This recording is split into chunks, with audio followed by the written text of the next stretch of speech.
Hey there, I'm Chris, otherwise known as Killer Dog or KD. Today we're taking a look at all the Storm monsters that came out in 2023. This is the second last video of this series. I'm going to be doing the water next. This one's a bit shorter because there are not many monsters to talk about. So first off we're going to talk about Storm in general, some of the themes in it, then we're going to talk about the new monsters, and then we're going to talk about the highlights and the sort of power level of the new monsters that came out this year. This year was the year of power creep, and we're going to see that in this video. The monsters are very, very strong. So Storm in general, it is the fast element.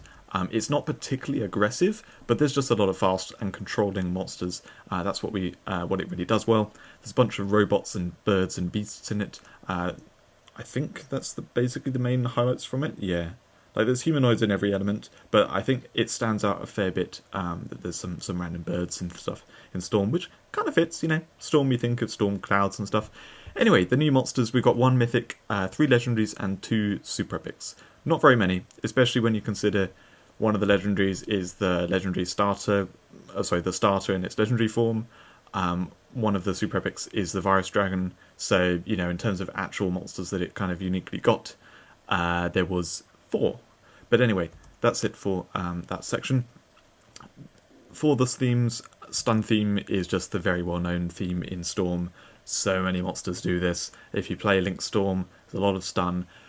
Storm has been hit very heavily because of the stun changes that you now can't kind of chain stun together, which means making a Storm team a little harder. It requires the stun to be more sort of spaced out or quite particular in what you're doing with it, which is a shame. XYZ doing its little stun of 50 seconds, not affecting the stun immunity, is helpful at least. So you can use that and not then, you know, kind of nullify all stun in your team. But it's definitely put a hit on this kind of strategy. But still, it's a big theme in Storm, and definitely a cool one if you ever get to play around with it. Sleep immunity. Storm seems to be the element which they're putting the most sleep immunes in. If you watch the Shadow video that I released recently, you will know that there were 2 Mythics in Shadow this year that came as sleep immune. So maybe it's kind of getting spread out across the elements. But in recent years, there's been quite a bit in Storm. Big highlights being like Hanari, Donrilla, and Cynthia. But yeah, a bunch of Mythics there. And then ways to sort of sleep the enemy team, the whole battlefield, which then obviously benefits if you have sleep immune monsters that don't go to sleep. And then some other ways to recover from 1-on-1 as well. It is also the element with the most energy stuff in it. Energy is a niche archetype, but much loved by the people who actually use it. It got a nerf because unfortunately it was a little bit too strong, which is a shame because there's only a few monsters, but I hope they develop this a bit more so it becomes strong again without having any overpowered combo. But anyway, energy, quite a cool thing in the game, mostly in Storm. So talking about the first monster, we've got Akhekian. Now, I think I pronounced that correctly. Apologies if I didn't. It is an Egyptian... I want to call it a goat. I don't know if it's a goat. It's some Egyptian, mythology animal, and it's quite cool if you want to go look it up. So this, actually, the depiction of it is pretty accurate. Like, it does look quite a lot like this, and it's a very interesting monster. Now, I think, if I remember correctly, the mythology of it is it's something to do with... it's something to do with life stuff. I can't remember. I was going to look it up before making this video. But anyway, it does some interesting stuff which is on theme with the creature that it is actually based on. So, like I said, if you want to know about that, go look it up and you'll see. But as a monster in Neon Monsters, it's surprisingly strong. So I've played with this quite a bit, and it's really fun to play with. You want to build around it using high defense monsters, because the key thing here is it's got this panacea, this healing and purifying the whole battlefield, only 70 seconds. That is really useful if you've got defense buff monsters, which, it itself has Vigorous Stance, which if you don't know how Vigorous Stance works, it basically gives the defense cap, and on top of that, a 60% damage reduction. So the amount of damage you take is tiny, and it means it's very hard to stop this Confidence Strike from at least being critical. In most cases, it's very, it's kind of, I want to say, impossible to one-shot this monster. Most non-piercing attacks just cannot really come anywhere close to one-shotting it. So it tanks very nicely, and that Panacea heals it up. If you use this with, say, Carmilla, which also has Vigorous Stance or Perfect Stance, this being able to heal both of them is really nice. Life Blight does not do super high damage. It heals squishier, one-shots squishier things, but not the tankier stuff. But even so, we're talking about 100-second sweeping here. Life Blight doesn't really need to one-shot. It can two-shot, and that's, two-shot the tanky things, and that's okay. Similar with Confident Strike, if it's at full HP, that will one-shot. If it's not at full HP, but still, over the threshold, it will one-shot the squishier things.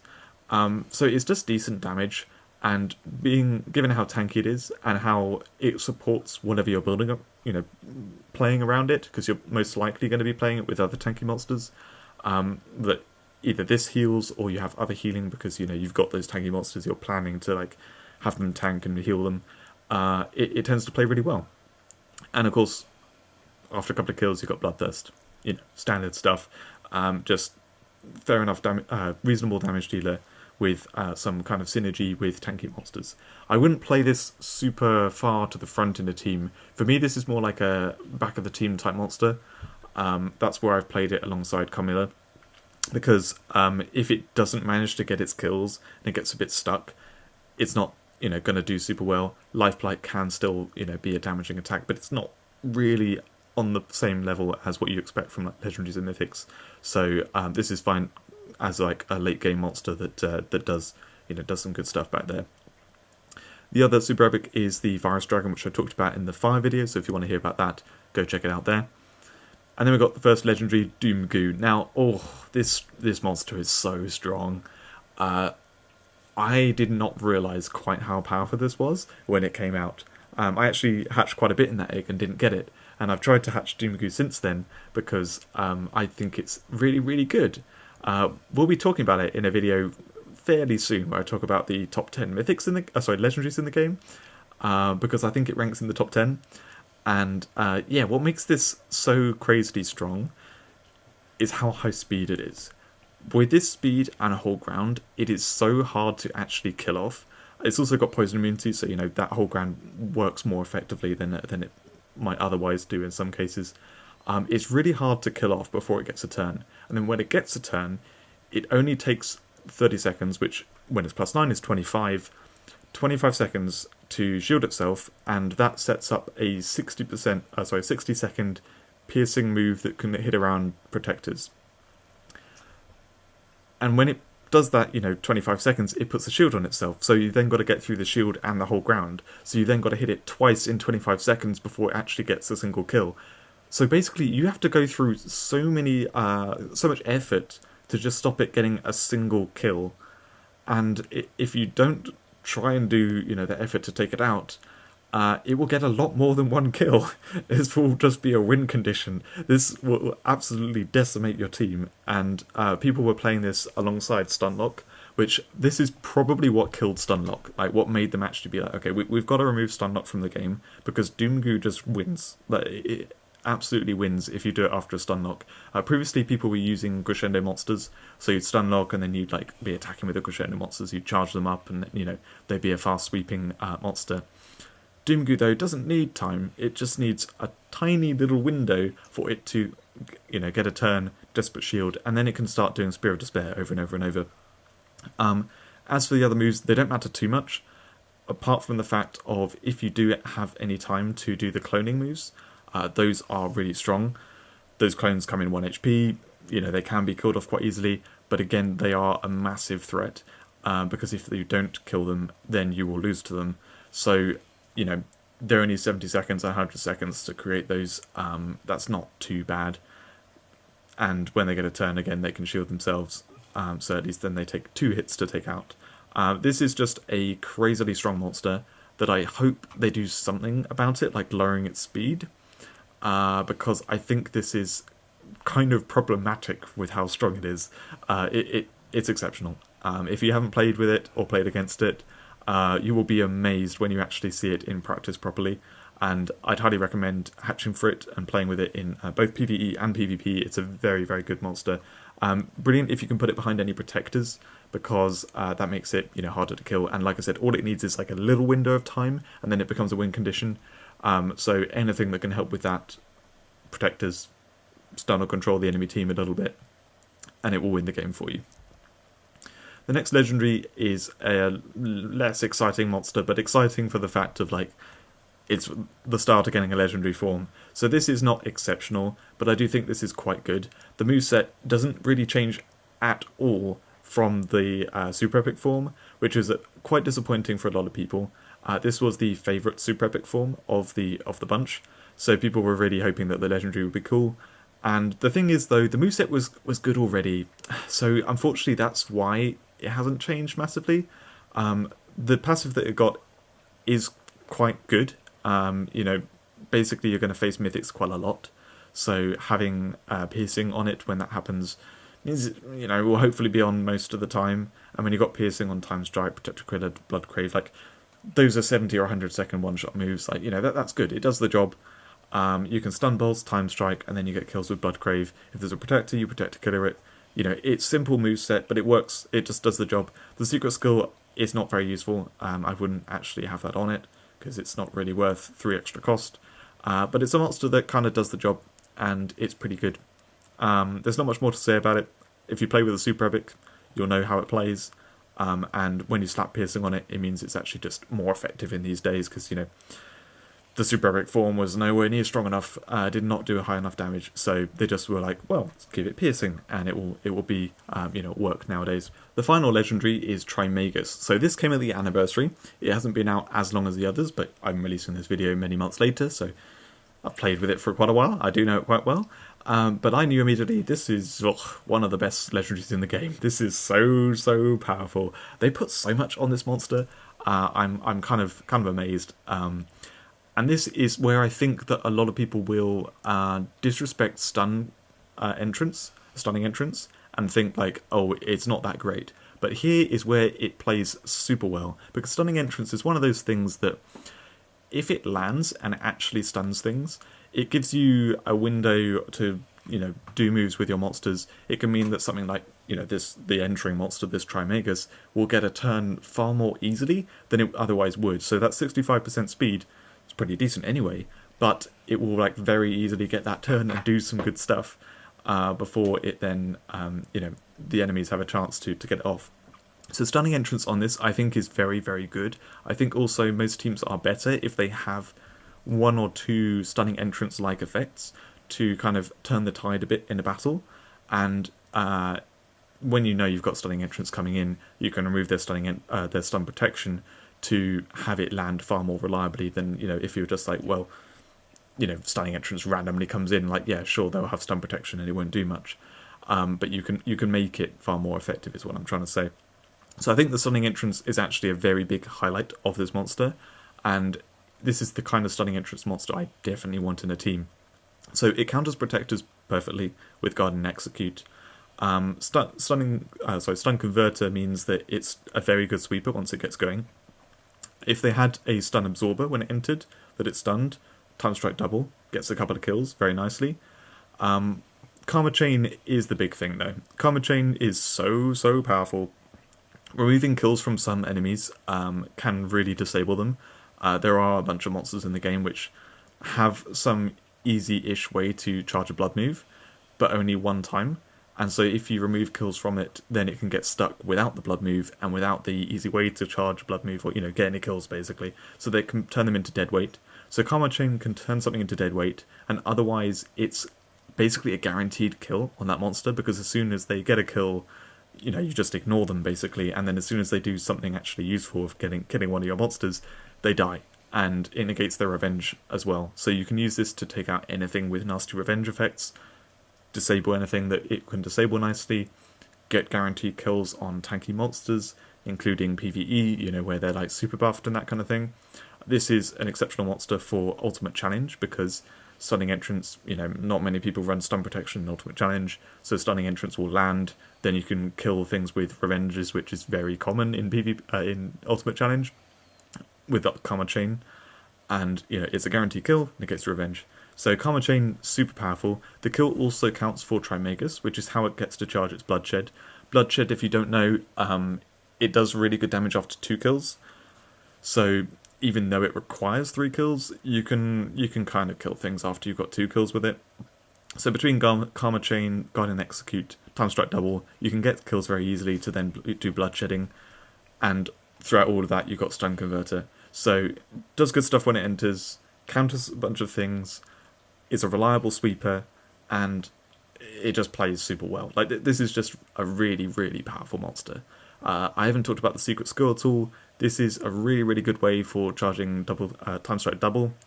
Doesn't work if they've got the stun immunity from the stunning entrance, but you can use it at a later point easily enough to just grab 2 kills.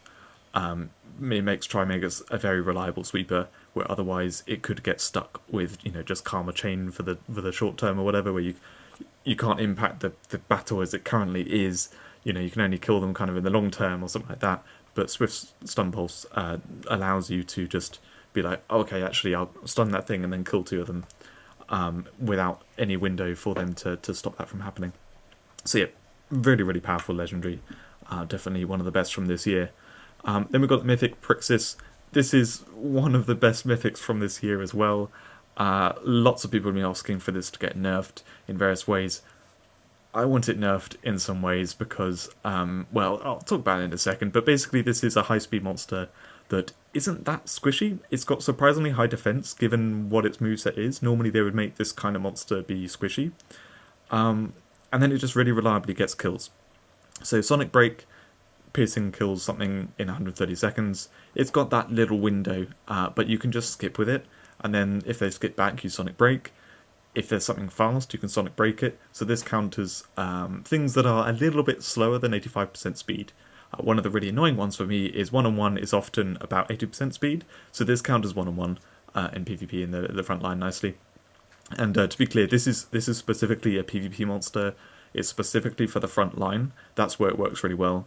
And it counters fast front lines actually far better than Nyx does. And it is a really reliable good sweeper in those instances too. So yeah, it can do the Sonic Break.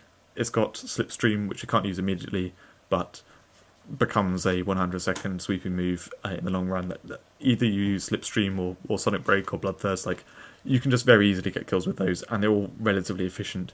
Then you've got Drift, which is pretty niche, doesn't really come up. This mainly just works as something that is half stun immune and can get around protectors and does reliable kills.